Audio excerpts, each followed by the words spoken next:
और शौर्य का आधार हूं मैं। शांति का प्रतीक और रणनीति का हुंकार हूं मैं। चंद्रगुप्त का साहस और अशोक की तलवार हूं मैं। चाणक्य की कूटनीति और आर्यभट्ट का आविष्कार हूं मैं। राजनीति की बुनियाद हूं और राजेंद्र का अंदाज हूं मैं। आर्यवर्त का सबसे बड़ा मगध साम्राज्य हूं मैं। मन में उज्जवल भविष्य और कण कण में बसे हैं सुनहरे सपने। गांधी की पहली उम्मीद और आंदोलन का आगाज हूं मैं। सीता की जन्मभूमि और वाल्मीकि का रामायण हूं मैं। महावीर की तपस्या और बौद्ध धर्म का संस्कार हूं मैं। हाँ, बिहार हूं मैं। पाणिनि का व्याकरण और गुरु गोविंद का जन्मस्थान हूं मैं। अखंड भारत का स्वाभिमान हूं मैं। हाँ, बिहार हूं मैं। नालंदा का इतिहास हूं और गंगा का श्रृंगार हूं मैं। दशरथ मांझी की प्रेम कथा और कालिदास का विचार हूं मैं। हाँ, बिहार हूं मैं।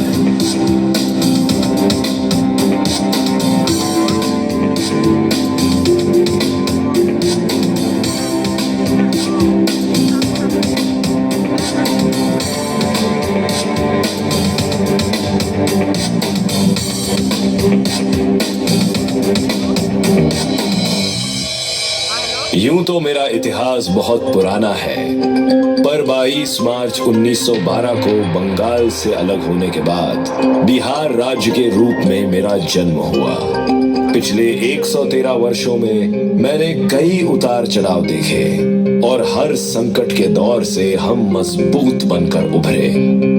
आज हम एक ऐसे ही घटनाक्रम से रूबरू होंगे जो कि बिहारी जज्बा का फिर से लोहा मनवाता है। ये कोई सन 2000 की बात है। बिहार का विभाजन हो चुका था।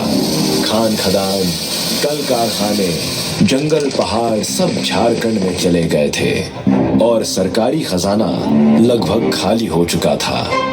पर बिहार की जनता गुरु ज्ञानी है।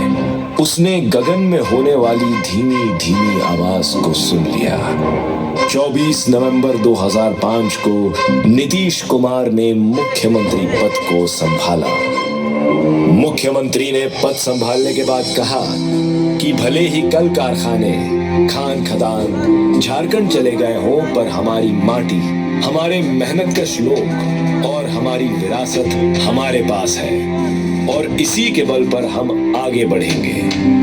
उन्होंने न्याय के साथ विकास का संकल्प लिया और इसी के साथ बिहार के विकास की नई इबारत लिखी गई।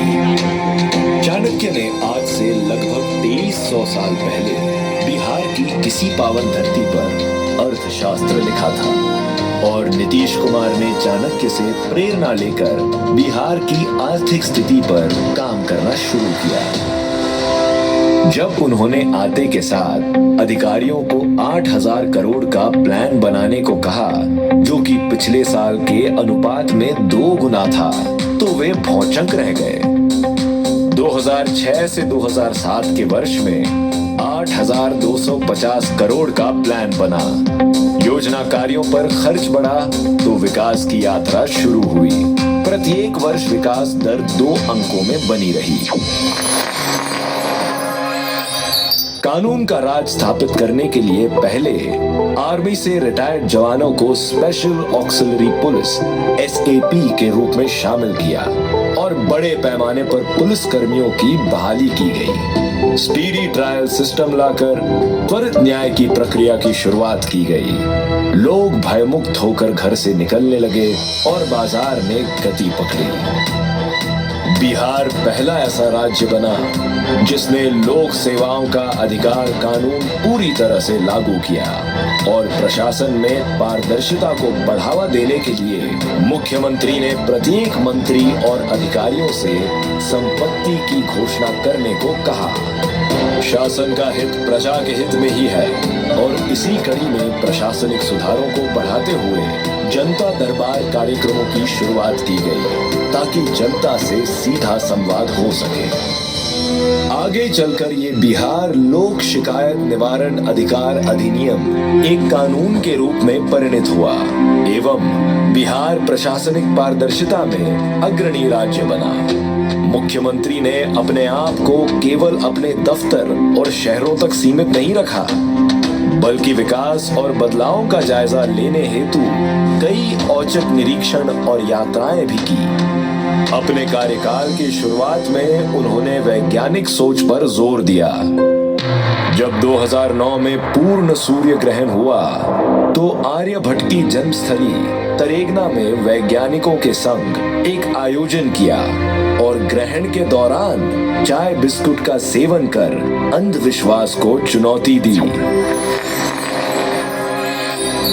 नीतीश कुमार का यह मानना था कि जब आप एक आदमी को शिक्षित करते हैं तो बस एक आदमी शिक्षित होता है, पर अगर आप एक महिला को शिक्षित करते हैं तो एक पीढ़ी शिक्षित होती है। इसी सोच के साथ शिक्षा जगत में सरकार का काम बढ़ा।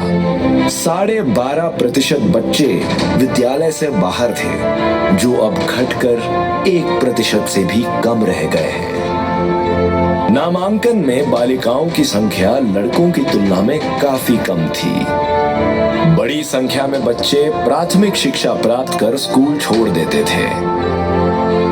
राज्य सरकार द्वारा बच्चों की शिक्षा को सुनिश्चित करने के लिए प्रत्येक टोला के 1 किलोमीटर की परिधि में प्राथमिक विद्यालय खोले गए एवं बड़ी संख्या में प्राथमिक विद्यालयों को मध्य विद्यालय में अपग्रेड किया, ताकि 3 किलोमीटर की दूरी पर एक मध्य विद्यालय की सुविधा उपलब्ध हो सके। राज्य सरकार ने बालिका शिक्षा को बढ़ावा देने हेतु मध्य विद्यालय में पढ़ने वाली लड़कियों के लिए वर्ष 2006 और 7 में बालिका पोशाक योजना प्रारंभ की। इस योजना की सफलता के उपरांत प्राथमिक विद्यालय के बच्चों के लिए पोशाक योजना प्रारंभ की गई।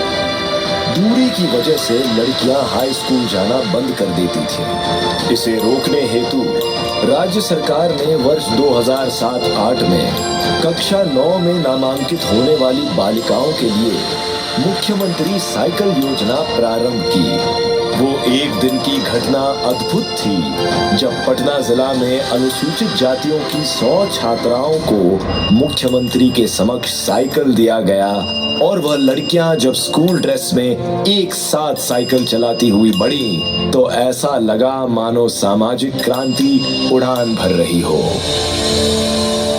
इससे पूरा ग्रामीण परिदृश्य बदल गया।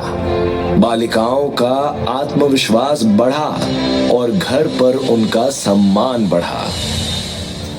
नीतीश सरकार ने वर्ष 2018-19 में शिक्षा विभाग, स्वास्थ्य विभाग एवं समाज कल्याण विभाग के विभिन्न योजनाओं को समेकित कर मुख्यमंत्री कन्या उत्थान योजना प्रारंभ की, जिसके तहत बालिकाओं को जन्म से लेकर ग्रेजुएशन तक आर्थिक सहायता का प्रावधान किया गया ताकि उनका समग्र विकास हो सके। सरकार की ये सोच थी कि जब तक हर बच्चे को 12वीं तक की शिक्षा नहीं दी जाएगी तब तक बिहार में शिक्षा का प्रसार नहीं होगा।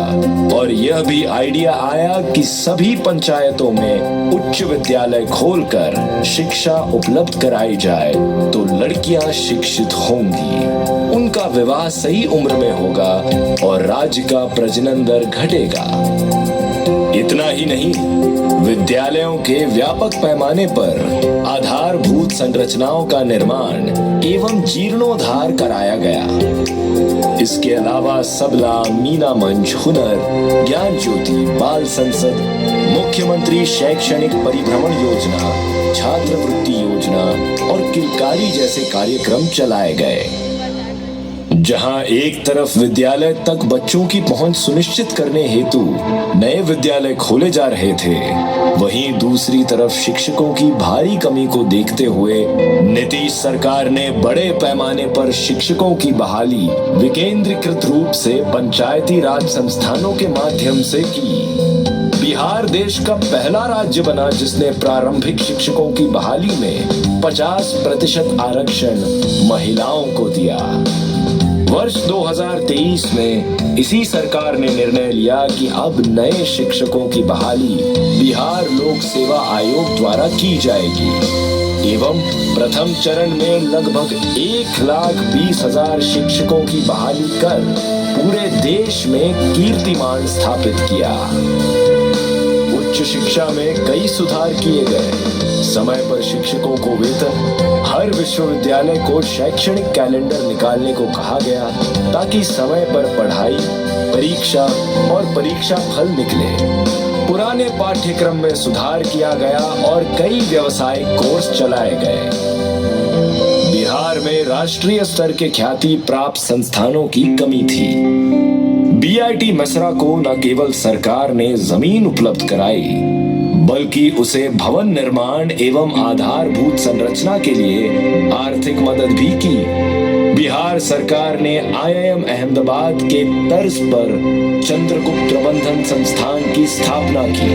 निफ्ट पटना और आईआईटी पटना की स्थापना हुई। मोतिहारी एवं गया में 2 केंद्रीय विश्वविद्यालय खोले गए। बोध गया में आईआईएम खोला गया। आर्यभट्ट ज्ञान विश्वविद्यालय की स्थापना हुई और बिहार ने अपने गौरव को पुनः प्राप्त करने के लिए अंतर्राष्ट्रीय स्तर पर नालंदा विश्वविद्यालय की स्थापना करने का निर्णय लिया। बाद में आसियान देशों के संयुक्त निर्णय के बाद केंद्र सरकार ने नालंदा विश्वविद्यालय के गठन का निर्णय लिया और आज यह उच्च शिक्षा में एक मिसाल कायम कर रहा है। स्वस्थ बिहार, समृद्ध बिहार।